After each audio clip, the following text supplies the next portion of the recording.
हाँ जी, जय श्री राम। हम बात कर रहे थे 12th क्लास में, लास्ट क्लास जो हमारी हुई थी शब्द शक्ति की। बीच में 10th वालों की अर्धवार्षिक परीक्षा थी, तो आपका काम रुक गया था। वापस से कंटिन्यू बन रहे हैं। भाषा व्याकरण लिपि, हाँ, भाषा व्याकरण लिपि जो है आज शुरू करने वाले हैं। 2 नंबर के प्रश्न है, रिक्त स्थान पूर्ति वाले मान लो।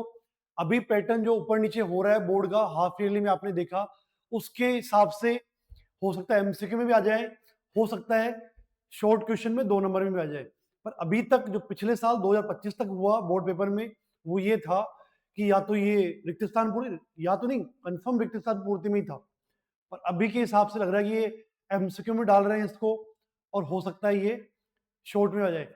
हर तरीके से पढ़ते हैं, स्टार्ट करते हैं। भाषा व्याकरण लिपि, जितनी भी समय की क्लास है, 30 मिनट, 40 मिनट, 50 मिनट, पर इसको जो आपको 2 बार देखना पड़े 2 बार देख लेना। लेकिन इसके अलावा बाकी अनावश्यक नहीं पढ़ना है। जो बात कर रहा हूं वो कौन सी है, या तो प्रश्न आ चुके हैं आज तक एग्जाम में, और या फिर जो आगे आने वाले एग्जामों में होंगे। इसके बाहर किसी भी प्रकार की गाइड का, किसी का भी सहारा नहीं लेना है। ये पर्याप्त है एक क्लास आपके लिए। आ जाओ, दिख रहा है पूरा इधर से? ओके।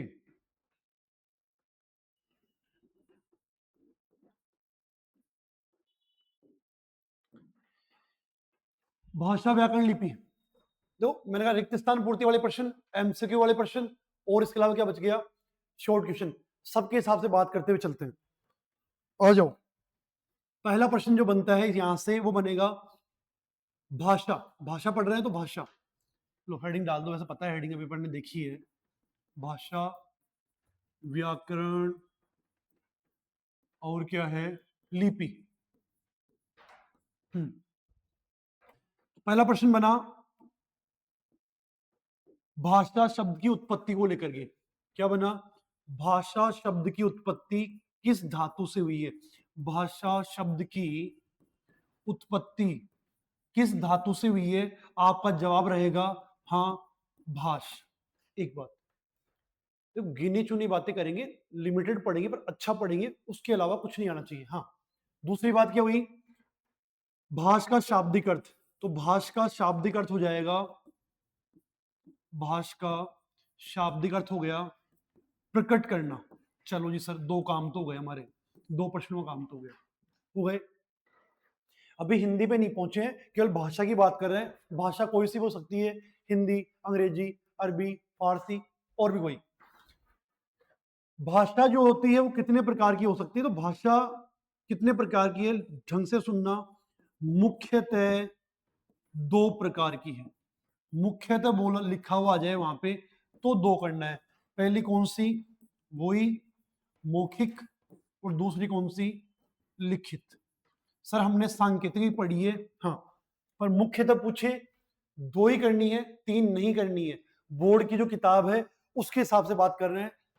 राजस्थान माध्यमिक शिक्षा बोर्ड का पेपर देना है, चाहे एनसीईआरटी बुक वही चल रही है, और वो बुक जो है वो मान्य है। क्या जवाब देंगे? 2 प्रकार। अगर ये पूछे कितने रूप भाषा के प्रचलन में है, प्रचलन में है, तो तीसरा टाइप कौन सा आ जाएगा? तो तीसरा टाइप आ जाएगा आपका सांकेतिक। अब क्या कहा, मौखिक भाषा, लिखित भाषा, सांकेतिक भाषा। प्रचलन में कितने हैं? 3 है। मेन कौन से? 2 ही है, मुख्यतः 2 है, मौखिक और लिखित। क्या होती है परिभाषा? जब विचारों को बोलकर प्रकट किया जाएगा, वो कौन सी भाषा हो जाएगी? मौखिक। जब विचारों को लिखकर प्रकट करेंगे, कौन सी भाषा हो गई? लिखित हो गई। सांकेतिक कौन सी है? जब विचारों को संकेत के माध्यम से प्रकट किया जाएगा, सांकेतिक बोल लेंगे। सांकेतिक बड़ा लफड़ा है। हाँ, संकेत जो है, उंगली को ऐसे कर दिया, अलग साइन है, ऐसे कर दिया, अलग है ना? कैसे? ये जो है आपकी विक्ट्री को दर्शा रहा है, ये जो है अहम को, घमंड को। अंतर है दोनों में। हाँ, ऐसे ही इस उंगली का अलग इशारा है, इस उंगली का अलग इशारा है। ये बात संकेत में है। रेड लाइट अलग कहती है, ग्रीन लाइट अलग कहती है, येलो लाइट अलग कहती है। ऐसे किया जाए, ऐसे किया जाए, बुला रहा है, भेज रहा है, कुछ समझ नहीं आ रहा। यानी कि सांकेतिक भाषा जो है वो सबसे कठिन होती है। तो सबसे सरल भाषा कौन सी होती है? सबसे सरल भाषा पूछे आपसे तो बोलना मौखिक। जब विचारों को बोलकर प्रकट करें उसे बोलते हैं मौखिक भाषा। जब विचारों को लिखकर प्रकट करें उसे बोलते हैं लिखित भाषा। और जब विचारों को संकेत के माध्यम से प्रकट करें उसे बोलते हैं सांकेतिक भाषा। चलो ये तो हो गई भाषा। अब भाषा की परिभाषा क्या है? देखो जी परिभाषा, तो मनुष्य यानी हम सब मनुष्य के किसका? विचार अभिव्यक्ति का। पहला शब्द ध्यान रखना, विचार अभिव्यक्ति का या विचार विनिमय का या विचार आदान प्रदान का,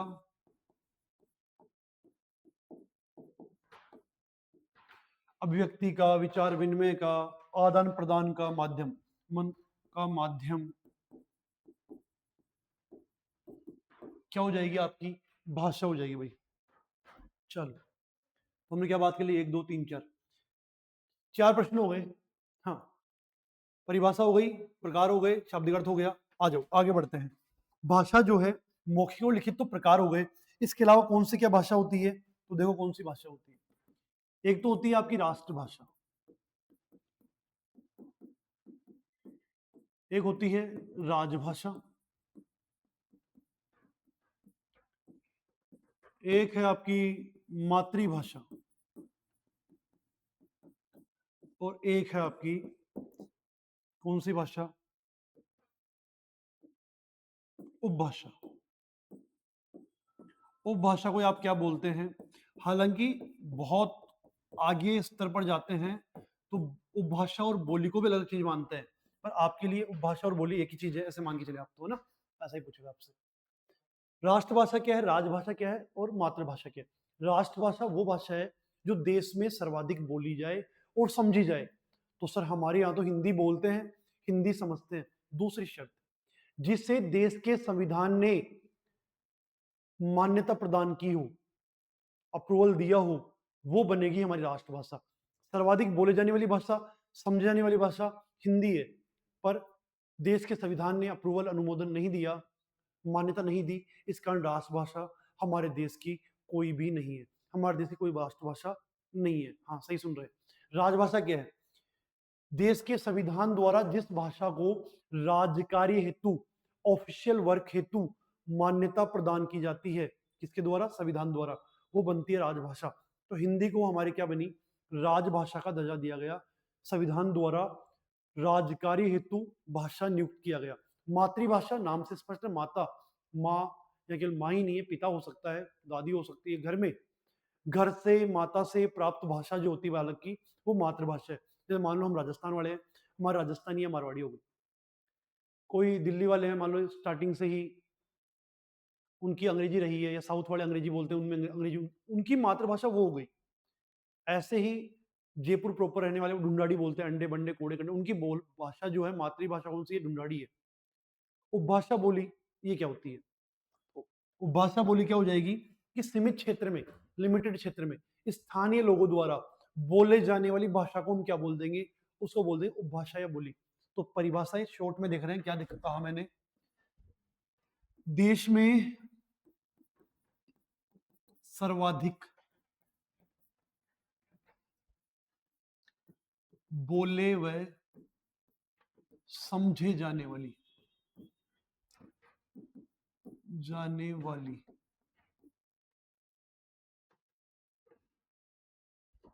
एक बात तो हो गई, और देश के संविधान द्वारा क्या? मान्यता प्राप्त भाषा, मान्यता प्राप्त भाषा। लो जी, ये काम किसका हो गया? ये काम हो गया आपके राजभाषा का, राष्ट्रभाषा का। राजभाषा क्या है? देश के संविधान द्वारा, देश के संविधान द्वारा द्वारा किसके लिए? ऑफिशियल वर्क के लिए। ऑफिशियल वर्क को क्या कहेंगे? राजकार्य हेतु, राजकार्य हेतु मान्यता प्राप्त भाषा, मान्यता प्राप्त भाषा। क्या हो जाएगी? हो जाएगी आपकी राजभाषा। मातृभाषा क्या हो जाएगी? घर से या माता से प्राप्त भाषा। माता से प्राप्त भाषा। लो जी, ये काम भी हो गया। और क्या करें? उपभाषा क्या है? लिमिटेड क्षेत्र में, सीमित क्षेत्र में, सीमित क्षेत्र में या स्थानीय लोगों द्वारा, सीमित क्षेत्र में या स्थानीय लोगों द्वारा, लोकल मतलब कि जयपुर वाले बोल रहे हैं, या कोई पर्टिकुलर जगह कोई भी सिक्कर वाले बोल रहे हैं, या ओनली करौली वाले बोल रहे हैं, अलवर वाले बोल रहे हैं, तो कोई लिमिटेड एरिया में बोलते हैं उस जिस भाषा को, वो उपभाषा या बोली हो जाती है। सीमित क्षेत्र में या स्थानीय लोगों द्वारा बोले जाने वाली भाषा, द्वारा बोले जाने वाली भाषा।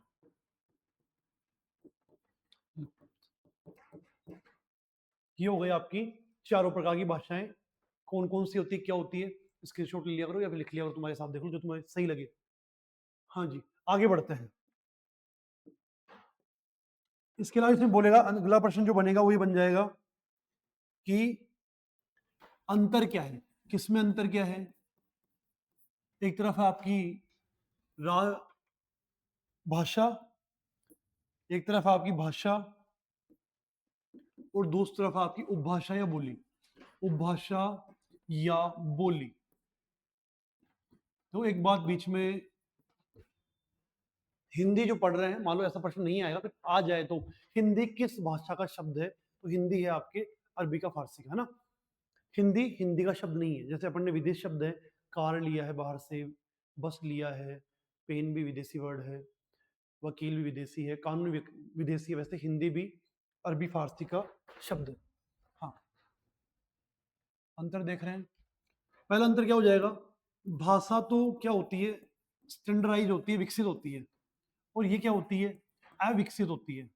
ये सभ्य समाज में कम बोलते हैं, नॉर्मल लोग बोलते हैं वैसे, पर उच्च स्तर पर ऑफिस में ऐसा योग ढूंढाड़ी अंडे बंडे कोड़े कंडे खटे जा रहे हो, काई कर रहे हो, ये हम किसी स्थान पे मतलब कोई जो पैसा काम वाम है, हाँ हम तो बोल लेते हैं, हम तो बोल लेते हैं, सब चलती है मारवाड़ी।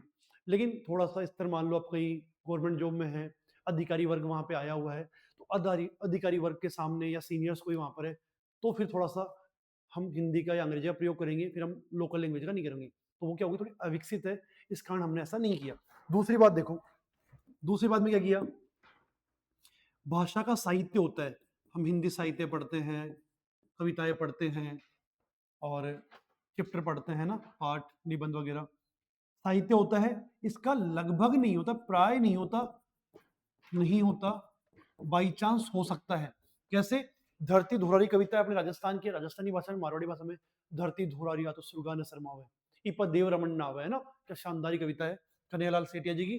तो बाई चांस हो सकता है। ऐसे भोजपुरी जो है वो भी है, तो क्या उपबोली है, उपबोली है या उपभाषा है, बोली है, पर वो भी, उसका भी क्या है, साहित्य है। तो कभी कभार हो सकता है, अधिकतर नहीं होता है, ऐसे बोलना चाह रहा है ये। और क्या है? भाषा हिंदी है या अंग्रेजी है, सबकी क्या होती है? डिक्शनरी होती है, शब्दकोश होता है, इसका शब्दकोश नहीं होता। तो ये इनमें क्या हो जाएगा? मोटे मोटे अंतर हो जाएंगे इनमें। शब्दकोश हो गया, शब्दकोश नहीं हुआ। फिर आगे बात करते हैं इसमें अंतर के अलावा क्या बात आ जाएगी। देखो, अंतर भी देख लिया। भाषा से और कौन सा प्रश्न बनता है? भाषा जो है, अब आ जाओ हिंदी भाषा की उत्पत्ति। हिंदी भाषा की उत्पत्ति, अभी हमने केवल नॉर्मल सभी भाषाएं साथ देखी है, कोई सी भी जो भी विषय आई थी बातें, वो कही की थी, सभी भाषाओं के लिए नॉर्मल थी। एक बात यहाँ पे पहले और, सभी भाषाओं के लिए नॉर्मल, वो बात क्या है कि आपसे पूछे भाषा की विशेषता लिखिए, तो भाषा की विशेषता क्या बताएंगे? क्या होती है भाषा? पहली बात तो परिवर्तनशील है, परिवर्तनशील है। शब्द इसमें जुड़ते रहते हैं और हटते रहते हैं, जुड़ते जाते हैं, हटते कम है। परिवर्तनशील होती है भाषा, क्या हो गई? परिवर्तनशील होती है। एक बात तो ये हो गई। दूसरी बात क्या होती है? हर कार्य ऐसा होता है जो सरल सीखते हैं बाद में कठिन सीखते हैं, पर ये कठिन से क्या चलता है? सरल की ओर चलता है, चलता है ना, कठिन से सरल की ओर। ऐसा कैसे सर? आप देखो, अब तो हम बहुत स्पीड से बहुत फास्ट लिख पा रहे हैं, पर मेरे को याद है जब क्या लिखना स्टार्ट किया था ना, क्या लिखना स्टार्ट किया था, छोटा था, मेरे को अच्छे से याद आ रहा है, तो मैं लिख नहीं पा रहा था, मैं लिख नहीं पा रहा था, ऐसे लिख रहा था, कभी उसको मैं ऐसे लिख रहा था, तो मैं मम्मी ने मेरे को बहुत चांटे मारे, है ना, कि मम्मी हालांकि पढ़ी लिखी नहीं है, फिर भी ये तो समझ में आ रहा था कि कैसे बनाना है, और मैं बना नहीं पा रहा था। ये बहुत कठिन काम लग रहा था। और आप लोगों के लिए ये समस्या कब आई होगी, जब आपने ए लिखना सीखा। पहले आपने ये सीखा, फिर आपको कहा कि ये नहीं ये सीखो, फिर आपको बोला ये नहीं ये सीखो। तो मैं तो फिर भी केवल कैसे काम चला लिया, पर आपको तो ये सब भी सीखने पड़े थे, तो आपको तो और ज्यादा समस्या आई थी। तो शुरुआत में भाषा क्या होती है, कठिन होती है, पर धीरे धीरे धीरे क्या होती है, समझ जाते हैं, ईजी हो जाती है। तो भाषा कठिन से सरल की ओर चलती है। और क्या विशेषता है भाषा की? भाषा सबको क्या करनी पड़ती है, भाषा अर्जित करनी पड़ती है, सीखनी पड़ती है, कमानी पड़ती है। भाषा अर्जित संपत्ति है। भाषा क्या है? अर्जित संपत्ति है। भाषा में क्या करनी पड़ती है, कमानी पड़ती है, सीखनी पड़ती है। हम प्रॉपर्टी में इसको लेकर नहीं आ सकते। भाषा करनी पड़ती है, हमें अर्जित करनी पड़ती है। ये हो गई हमारी क्या, भाषा की विशेषताएं। तो परिवर्तनशील हो गया, कठिन सरल की ओर हो गया, भाषा अर्जित करनी पड़ती है, और भाव व्यक्ति का माध्यम तो है। फीलिंग जो है, भाव जो है वो कैसे बताएंगे, तो भाव अभिव्यक्ति का माध्यम है।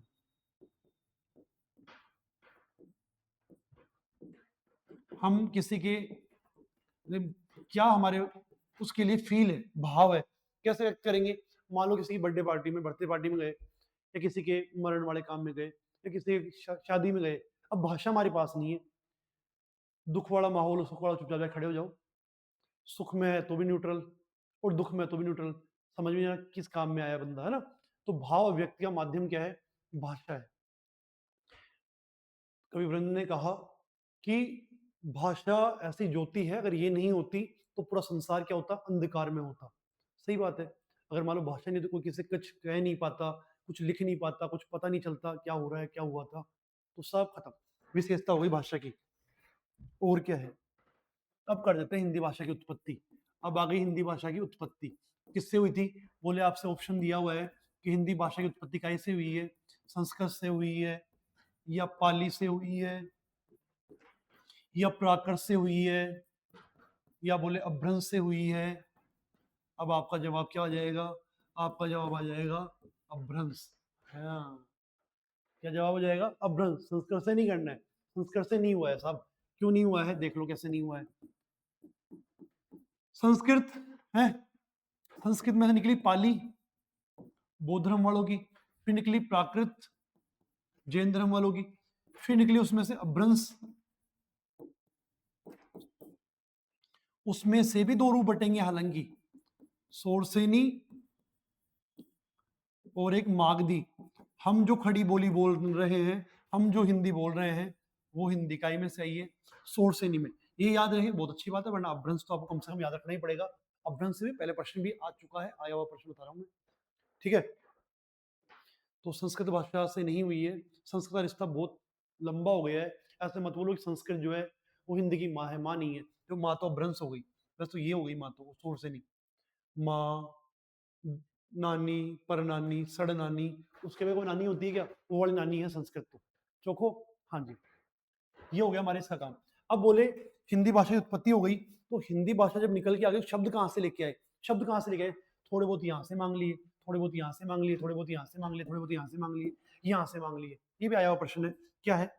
हिंदी भाषा ने या खड़ी बोली ने अपने शब्द भंडार का विकास कैसे किया? तो आप बोल देना, अन्य जनपदीय बोलियां जो चल रही थी पहले की, अन्य जनपदीय व विदेशी भाषाओं से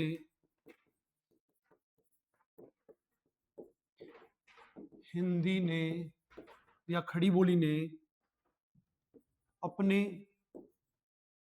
शब्द भंडार का विकास किया, शब्द भंडार का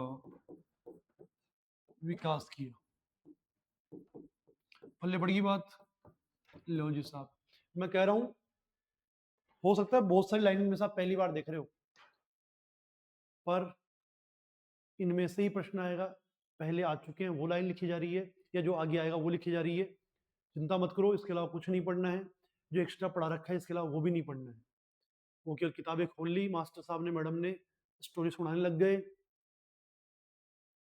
लिख लो लिख लो, क्या लिख लो, पल्ले तो पढ़ना चाहिए, ऐसा हो। हाँ, क्या जनपदीय बोलियों से और विदेशी भाषाओं से अपन ने शब्द भंडार का विकास कर लिया, ये काम हो गया इसका। अब हिंदी में आगे बात क्या आती है,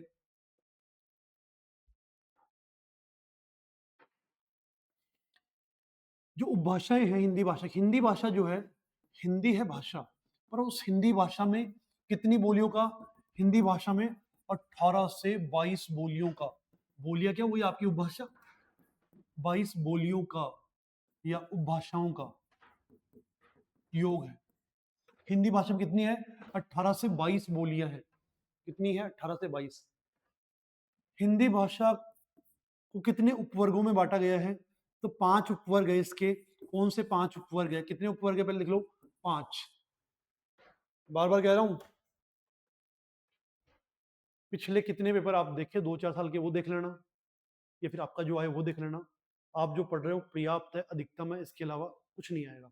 हाँ, एक बात यह कर लेते हैं, अलंकार आपने देखा, अलंकार जो है उसमें एक इस बार जो श्लेष पूछा, अभी हाफ फिल्म श्लेष जो पूछा, वो हमने क्लास में यहाँ बात नहीं की थी कि सुवर्ण को ढूंढत फिरत कवि कामी और चोर। हिंदी बता देता हूँ उसका पहले तो मैं, कि सुवर्ण को ढूंढत फिरत कवि कामी और चोर। सुवर्ण होता है अच्छा वर्ण, सुवर्ण ही नहीं अच्छा वर्ण। कौन, कवि, कवि ढूंढता है अच्छे अच्छे शब्दों को, सही बात। कवि कामी, कामी ये नहीं जो काम भावना होती है, प्रेमी दीवाना टाइप होता है, वो क्या ढूंढता है, सुवर्ण ही नहीं अच्छा रूप, उस सुंदरता को देता है, उस सुंदर लड़की को, सुंदर लड़के को देखता है। कामी लोग ऐसे होते हैं। सुवर्ण को ढूंढत फिरत कवि कामी और चोर, और चोर भी किसको ढूंढता है, सुवर्ण ही नहीं सोने को। तो सुवर्ण का अर्थ सोना भी हो गया, अच्छे अक्षर या वर्ण भी हो गए, और सुंदर रूप भी हो गया। श्लेष था, पर जो आपको नोट्स प्रोवाइड किया कराए करवाए जाएंगे, चाहे वो पीडीएफ के माध्यम से या आपके पास पहुंचाया जाएगा, वो सब एग्जाम्पल उसके अंदर है, जो पहले से कई सालों से चल रहा है। वो नोट्स की, एक मिनट रुको,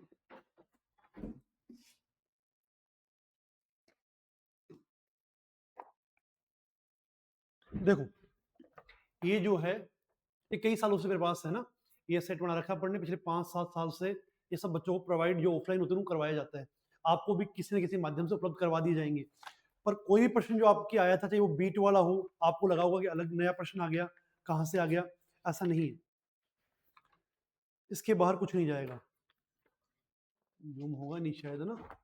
ये श्लेष अलंकार है यहाँ पे, उसमें दिया हुआ है सुवर्ण को ढूंढत फिरत कवि कामी और चोर। ये अलंकार जो है श्लेष का था, श्लेष में भी अर्थ श्लेष का था एग्जाम्पल ये। इसके अलावा बात करें तो अभी बीट वाला प्रश्न जो है, जो एमसीक्यू था 9 नंबर पे, वो भी इसी के अंदर से है, सब इसी के अंदर आपको मिल जाएगा। बीट,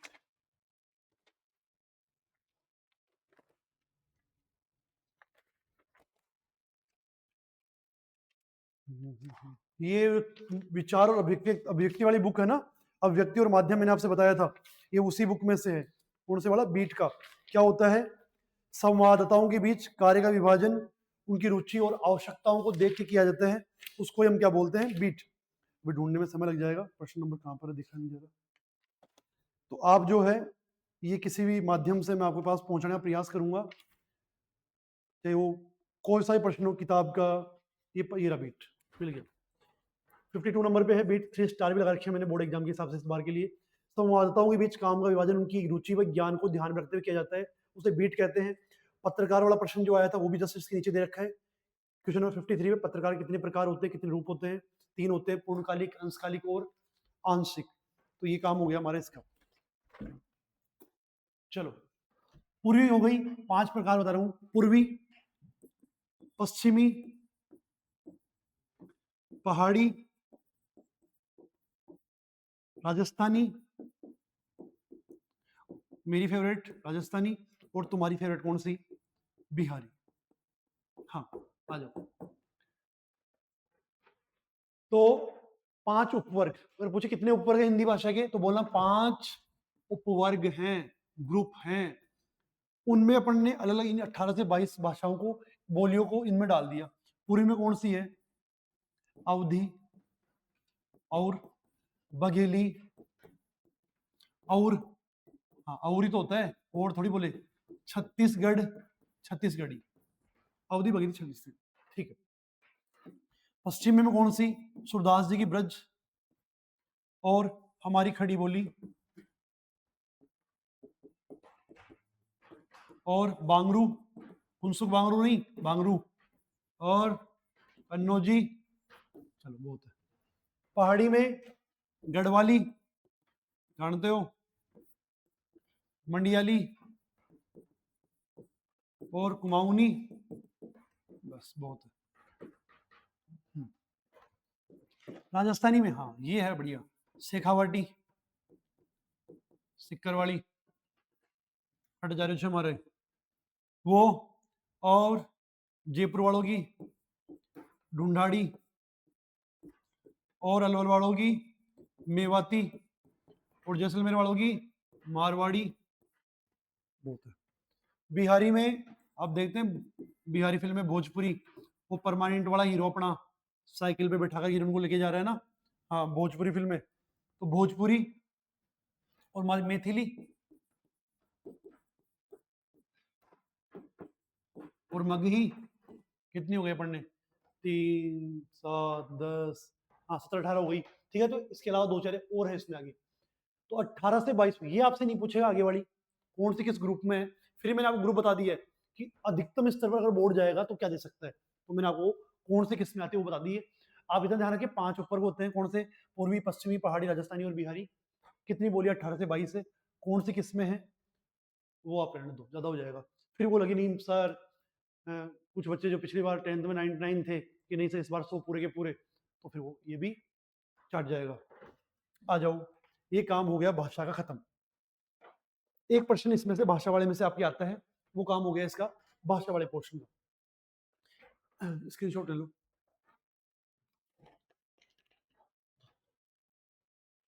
इसमें 1 2 पढ़ने वाले में और ऐड हो सकती है ना,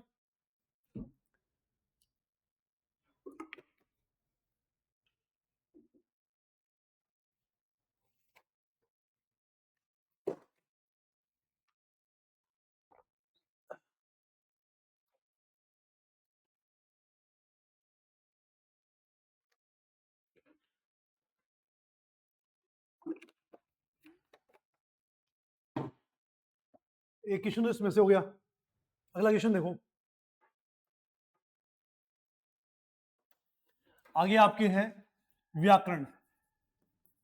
एक प्रश्न पीछे वाला में समय से हो गया, एक व्याकरण और लिपि में से एक प्रश्न आएगा, इसको एक पेज में खत्म कर देंगे बस, इतना सा है व्याकरण। तो पहली बात, वी आ और करण, ये शब्द है वी आकरण, क्या अर्थ हो गया इसका, भली भांति यानी अच्छे तरीके से, क्या, भली भांति यानी अच्छे तरीके से, भली भांति समझना, ढंग से समझना, और क्या हो जाएगा, विश्लेषण करना,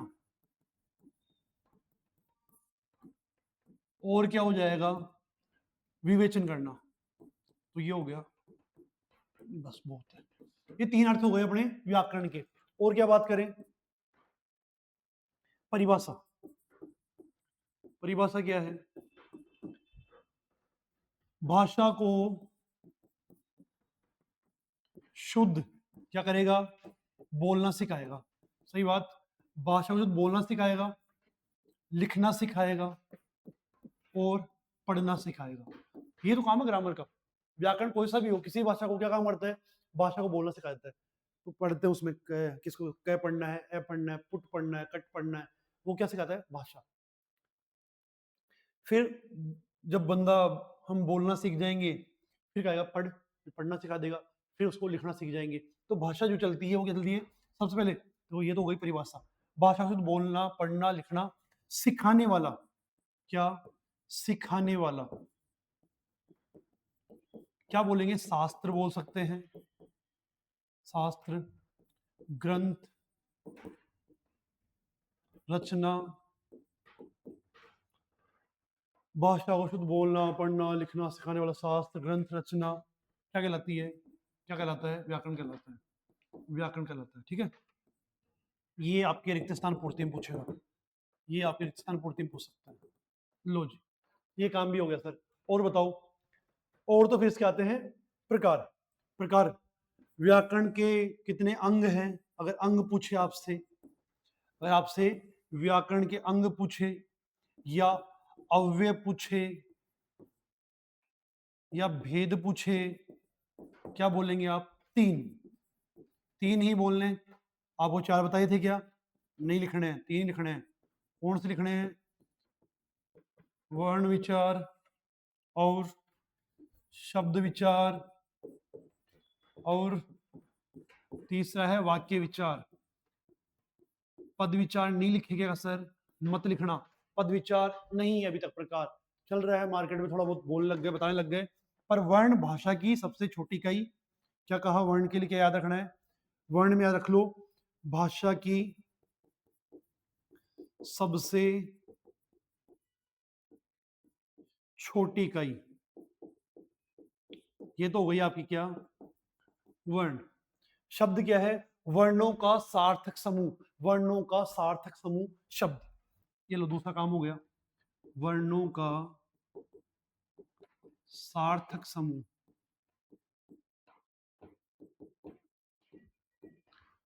ये जी दो काम हो गए। और वाक्य क्या है? वर्णों का शब्दों का सार्थक व क्रमबद्ध समूह हो जाएगा वाक्य। शब्दों का सार्थक व क्रमबद्ध समूह क्या हो जाएगा? वाक्य। अच्छा, ये काम हो गया। वर्ण हो गए, शब्द हो गए, वाक्य। पद क्या है सर? पद क्या होता है? जो शब्द है ना, जैसे मोहन, सोहन, राम, श्याम, अजय, विजय, घर, ये सब शब्द है। शब्द जब वाक्य में काम आते हैं, अजय घर गया, अजय घर गया, तीन शब्द है। अजय घर गया सेंटेंस में आ गया, तो इस अजय को क्या बोलेंगे? पद बोलेंगे। घर को भी पद बोलेंगे और गया को भी पद बोलेंगे। और यही तीनों अलग अलग जगह रखे हुए हैं। अजय अलग पड़ा हुआ है, घर अलग पड़ा हुआ है, ये तो ये गया भी शब्द है, वो भी शब्द है, वो भी शब्द है। जब वो अलग है तो शब्द है। वाक्य में प्रयुक्त हो गया तो पद हो गया। तो बात तो है कि शब्द को ही वाक्य में काम में लिए है, तो पद विचार नहीं मानना है, तीन ही करने हैं, तीन जवाब सही है। आ जाओ। वर्ण विचार, शब्द विचार और वाक्य विचार। अब इसके अलावा और ज्यादा इसमें याद करोगे, क्या कर लोगे? कितने हैं मूल वर्ण, ये पूछ ले आपसे। मूल वर्ण दिख रहा है? हाँ दिख रहा है। मूल वर्ण बोलना 44, 44 मूल वर्णों की संख्या 44। और बोले आपको कुल वर्ण कितने हिंदी में, कुल वर्ण पूछे तो फिर बोल देना 52 है। इसके अलावा 48, 49। अच्छा, बाल पोथी वाले भी याद रख लो भाई, पूछा हुआ है एक बार। बाल पोथी तो छोटे बच्चों की किताब होती है ना, उसमें कितने होते हैं? उसमें 49 होते हैं वर्ण। और मानक वर्ण हिंदी में अभी कितने काम में आ रहे हैं वर्ण? तो मानक वर्ण जो है वो है आपके कितने? मानक वर्ण वो है 56। ये अधिकतम 56 हो गए। आपको जो पूछेगा वो पूछेगा मूल वर्ण वाला, बस इतना ध्यान रखो। आपको मूल वर्ण 44, कुल वर्ण 52, मानक वर्ण 56, और इसके अलावा बाल पोथी में 49 है। चलो आगे बढ़ते हैं। इसमें से यही प्रश्न है, इसके अलावा कोई प्रश्न व्याकरण में से आएगा नहीं। लिपि, एक प्रश्न आएगा लिपि में से और एक आएगा व्याकरण में से। तो व्याकरण में से मान लो उसमें से नहीं आया तो लिपि में से क्या आएगा? पहली बात हो गई, लिपि क्या है? लिपि एक चिन्ह है, चिन्ह है ना। ये जो लिखते हैं ना लोग, चिन्ह है, ये गलत है। चिन्ह, तो चिन्ह क्या है? जैसे ये हमने चिन्ह देखा लेफ्ट, ये जाओ राइट, ऐसा चिन्ह लगा हुआ है स्टॉप, ये क्या चिन्ह है? ऐसे भाषा को जब लिखित रूप देना दिया गया ना, किसी ने कहा क लिख दिया, किसी ने कहा च लिख दिया, किसी ने कहा स लिख दिया। हाँ अंग्रेजी में अलग अलग पड़ा है, सेंसस, चेरी, केमल, सब सी से चल रहे हैं, कोई दिक्कत वाली बात नहीं है। तो ये जो सीखा आपने, इसके लिए क के लिए क्या लिखना है, च के लिए क्या है, उच्चारण जो करें उच्चारण के लिए अपन क्या कर लिया, कुछ चिन्ह बना लिए। ये भी चिन्ह है, ये भी चिन्ह है, ये भी चिन्ह है, और ये भी चिन्ह है। सब अलग अलग भाषाओं के चिन्ह है। अब क्या करना है? देखो भाई क्या करना है।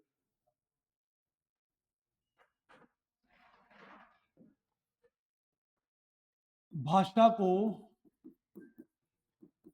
लिखित रूप देने के लिए, भाषा को लिखित रूप देने के लिए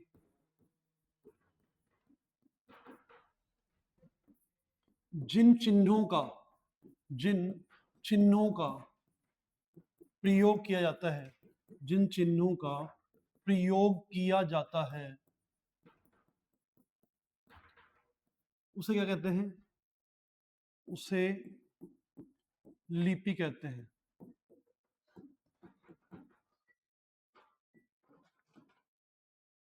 हो गई बात, लिपि की परिभाषा हो गई, हो गई। अब लिपि में और क्या पूछेगा, हिंदी भाषा की लिपि कौन सी है, देवनागरी। पर उससे पहले आएगा हमारी सबसे प्राचीन लिपि कौन सी है भारत की, तो वो है ब्राह्मी, और दूसरी कौन सी है, खरोष्टी है। अब बोले देवनागरी लिपि किसमें से निकल के आई है, तो वो निकली है ब्राह्मी में से। कौन सी, देवनागरी, ब्राह्मी में से निकल गई, ठीक है। हिंदी भाषा की लिपि कौन सी हो गई, देवनागरी। हिंदी भाषा के अलावा कौन कौन सी भाषाओं की लिपि देवनागरी है, कौन कौन सी है, एक तो हो गई आपके कोंकणी, एक मराठी, नेपाली, संस्कृत और हिंदी। इन सभी भाषाओं की लिपि कौन सी हो गई, देवनागरी। अंग्रेजी की आप जानते हैं, अंग्रेजी कौन सी लिपि है, रोमन लिपि है अंग्रेजी की। और इसके अलावा बात करें तो गुरुमुखी लिपि पंजाबी की है, उर्दू अरबी की फारसी लिपि है। तो ये अन्य भाषाओं की लिपि, अभी दो चार आप याद रख लेना। ये काम हो गया लिपि का, देवनागरी लिपि की बात हो गई। अब बात करें देवनागरी लिपि की विशेषताएं, बस काम खत्म। देवनागरी लिपि की विशेषता, देवनागरी लिपि की विशेषता याद कर लो, इतने ही प्रश्न है इसमें से। देवनागरी लिपि की विशेषता, पहली विशेषता क्या है, हम इधर से लिखना स्टार्ट कर रहे हैं, ये मेरा बायां हाथ है, किधर जा रहा हूँ, इधर जा रहा हूँ मैं दाएं तरफ। ऐसा बोर्ड की कॉपी लेके बैठेंगे, बोर्ड की कॉपी में लेफ्ट हैंड ये है, यहाँ से आप प्रश्न उत्तर नंबर 1 लिख के ऐसे लिखना स्टार्ट करेंगे। यानी बाई ओर से कहाँ जा रहे हैं, दाई ओर, लेफ्ट से राइट, लेफ्ट से राइट जा रहे हैं। तो क्या काम हो गया, बाई ओर से दाई ओर लिखी जाती है, बाई ओर से दाई ओर लिखी जाती है, ये काम हो गया। इसके अलावा दूसरी बात देखना, कितनी इज्जतदार लैंग्वेज है। ये हो गया हमारा हेड, सिर के ऊपर खींच दी रेखा, ये है रेखा, इन पे किसी के ऊपर रेखा नहीं है, कोई किसी के ऊपर भी रेखा नहीं है। तो सिर के ऊपर रेखा, ये हमारा सिर हो गया, ये ए का सिर, ये रहा, सिर पे क्या कर दी रेखा, तो क्या बन गया, सिरो रेखा। दूसरी विशेषता क्या हुई, सिरोरेखा का प्रयोग किया जाता है, सिरोरेखा का प्रयोग किया जाता है। दो बात हो गई। अभी मैंने कहा वो सी वाली बात, क के लिए क, च के लिए च, से के लिए से, सबका फिक्स है हमारे, ए का ए ही रहेगा, आ यही रहेगा। वहां पुट कट कब पढ़ना है, कट कब पढ़ना है, बट समझ में नहीं है। सी सेंस से स्टार्ट होगा, मान लो केमल को नहीं जान, कमल तो कैसे स्टार्ट कर रहे हैं, और केमल जो सी से स्टार्ट कर रहे हैं। आपको हिंदी वाला मेरे जैसे तो बोल दे क्या, कि लिख भाई क्या लिखना है, लिख कमल, तो मैं ऐसे लिख दूंगा कमल, है ना। फिर बोले केमल लिख, ले ले केमल भी ले ले, मतलब केमल और कमल को एक ही बता दूंगा। हाँ, तो यहाँ क्या है, उच्चारण फिक्स नहीं है हमारे, उच्चारण किया जाता है ना, जो उच्चारण करेंगे, जो उच्चारण उच्चारण किया जाता है वही लिखा जाता है, लिखा जाता है, फिक्स है हमारे। और क्या हुआ, और एक बात देख लो, उच्चारण वाला काम हो गया। ये बात केवल हिंदी में है कि सबके लिए अलग अलग अक्षर है, और ये सब में कोई ना कोई अंतर है, डिफरेंस है, बाकी सब मिक्स हो जाते हैं आपस में। तो सभी लिपियों में क्या माना गया है इसको, सभी लिपियों में सबसे वैज्ञानिक लिपि मानी जाती है, वैज्ञानिक लिपि मानी जाती है। ये लो जी साहब काम, ये चार बातें हो गई। इसके अलावा लिपि से भी कोई प्रश्न नहीं आएगा। ये तो हो गया टॉपिक के अकॉर्डिंग काम कि इतना पर्याप्त है, इसके अलावा आपसे नहीं पूछेगा। और अगर पूछे तो क्या पूछ सकता है आपसे, संविधान वाली बात पूछ लेगा। संविधान में, बस ये अंतिम बात ध्यान रख लो, संविधान में हिंदी की स्थिति, दो चार बातें हैं।